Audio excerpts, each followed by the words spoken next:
Experience bowler থাকার পরেও মুশফিককে last ওভারটা দেওয়ার পেছনে কি যুক্তিটা ছিল আপনার আপনার ক্যাপ্টেন কি প্ল্যানটা ছিল?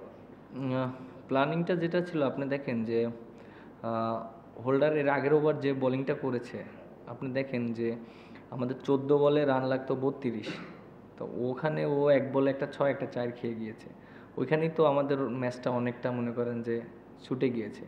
তো একটা এক্সপিরিয়েন্স বলার যদি ওই মোমেন্টামে এসে যদি মানে বোলাররা যদি মনে করেন 6-4 মেরে দেয় তাহলে তো এটা আমাদের টিমের জন্য অনেক একটা ডিফিকাল্ট।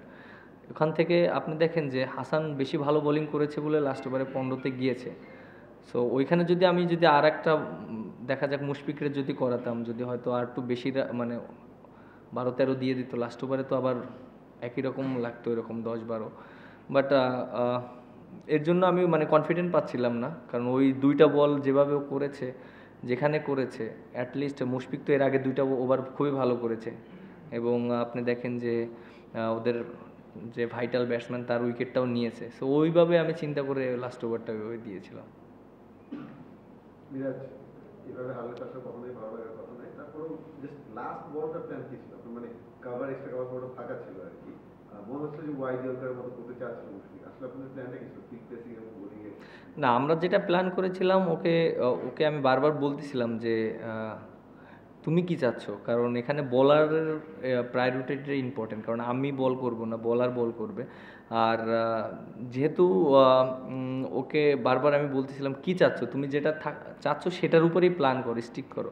তখন আমাকে বলতেছিল যে ভাই আমি ইয়র্কার করব, ইয়র্কার। তখন আমি বললাম যে ইয়র্কার যদি করো তাহলে কোথায় করলে ভালো হবে, যে তখন বললো যে ভাই আমি স্টাম্পেই করব। তখন আমি বললাম ঠিক আছে, স্টাম্পে ইয়র্কার করার চেষ্টা করো, স্টাম্পে ইয়র্কার করলে হয়তো করবে।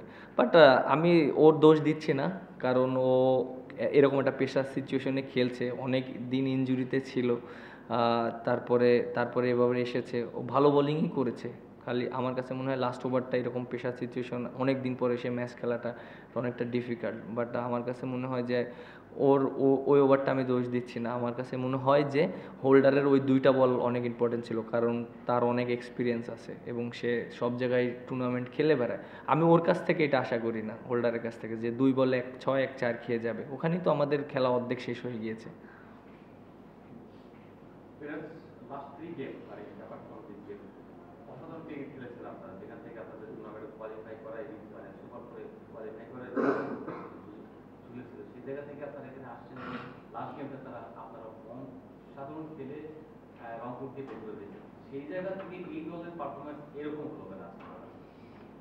আপনি একটা জিনিস দেখেন যে আমাদের জন্য একটু বলবো যে একটু আনলাকি ছিল আমরা প্রথমে যেভাবে ব্যাটিং করেছি। উইকেটটা আমাদের একটু প্রথম দিকে একটু ডিফিকাল্ট ছিল, কারণ উইকেটে বল ধরতে ছিল, অনেক কিছু হচ্ছিল। বাট তারপরে আমরা রানও করতে পারিনি ফার্স্টের দিকে। দেখেন যে আমরা হয়তো লাস্টের 5 ওভার আমরা অনেক রান করেছি, আপনি তারপরে হেটমের অনেক ভালো ব্যাটিং করেছে, সের জন্য আমরা ওই রান করেছি, না হলে তো ও রানও হতো না।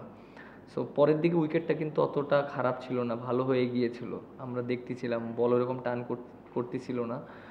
আর টি-20 খেলা একটা জিনিস দেখেন, আমরা তো ওদেরকে ধরেই ফেলেছিলাম, বাট বোলার মানে ওরা যে ব্যাটিং করেছে, যেভাবে ম্যাচ জিতেছে বোলাররা, মানে সবাই এটা বিশ্বাস করেনি। বাট আমার কাছে অনেক ভয় লাগতেছিল, সত্যি কথা, টু বি অনেস্ট। আমি ভয় পাচ্ছিলাম যে ক্রিকেট খেলা অনেক কিছু হয়, আমি এটা বিশ্বাস করি, এরকম আমার সাথে অনেক কিছু হয়েছে, আমিও দেখেছি। হারা ম্যাচ অনেক সময় আমরা জিতেছি, আবার জেতা ম্যাচ হেরেছি। বাট ওই মোমেন্টামে আমার খুব ভয় লাগতেছিল, সত্যি কথা, টু বি অনেস্ট।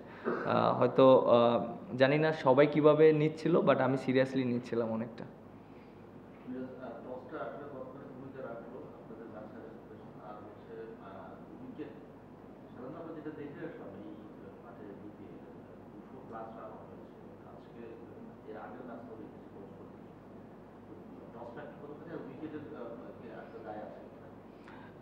টসটা অনেক ইম্পর্টেন্ট ছিল, সত্যি কথা, টু বি অনেস্ট। এবং প্রথম দিকে উইকেটটা একটু মানে আমরা যেভাবে আশা করেছিলাম যে অনেক ভালো হবে, অনেক সুন্দর হবে, ওই রকমটা হয়নি।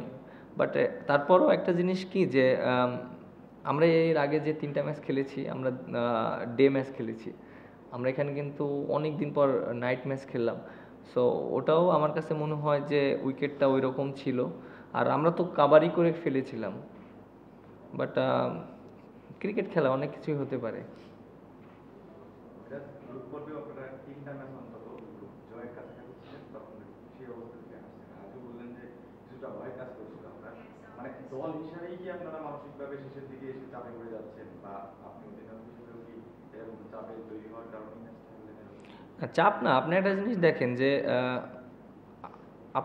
দেখেন যে আমরা যেগুলো ম্যাচ হেরেছি অনেক ক্লোজে যে হেরেছি, এবং এরকম সিচুয়েশনে হেরেছি। আর ক্রিকেট খেলা এরকম সিচুয়েশন অনেক আসবে। আর আমার কাছে মনে হয় এরকম চাপ নিয়ে এরকম সিচুয়েশন থেকে অনেক কিছু শেখার আছে। সো আমাদের এরকম সিচুয়েশন থেকে যদি আমরা শিখতে পারি, আমাদের ন্যাশনাল টিমে যখন আমরা খেলবো তখন আমাদের জন্য ইজি হয়ে যাবে। সো আমার কাছে মনে হয় যে আমাদের টিমে অনেক ভালো প্লেয়ারও আছে। দেখেন আমাদের টিমে কিন্তু হাইস্ট রান গেটার আছে। নাইম শেখ যেভাবে ব্যাটিং করেছে হাইস্ট রান গেটার, আপনার হাসান মাহমুদ যেভাবে খেলেছে, আপনার মাহিদুল অঙ্কন যেভাবে খেলেছে, এবং আপনার আবু হায়দার রনি, মানে ওভারঅল আমাদের টিমে কিন্তু অনেক টপ পারফর্মার আছে। সো আমার কাছে মনে হয় ছোট ছোট জিনিসগুলো যদি আমাদের একটু লাক ফেভার করতো তাহলে হয়তো আমাদের আরও 2-1টা ম্যাচ ভালো হতো।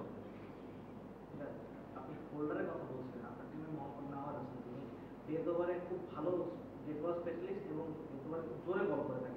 এই লাইনদের এগেইনস্টে নাওয়াজ কি খুব এফেক্টিভ হতেন কিনা, এই জায়গায় কি একটা ক্যালকুলেটিভ ভুল হয়ে গেল কিনা নাওয়াজকে না?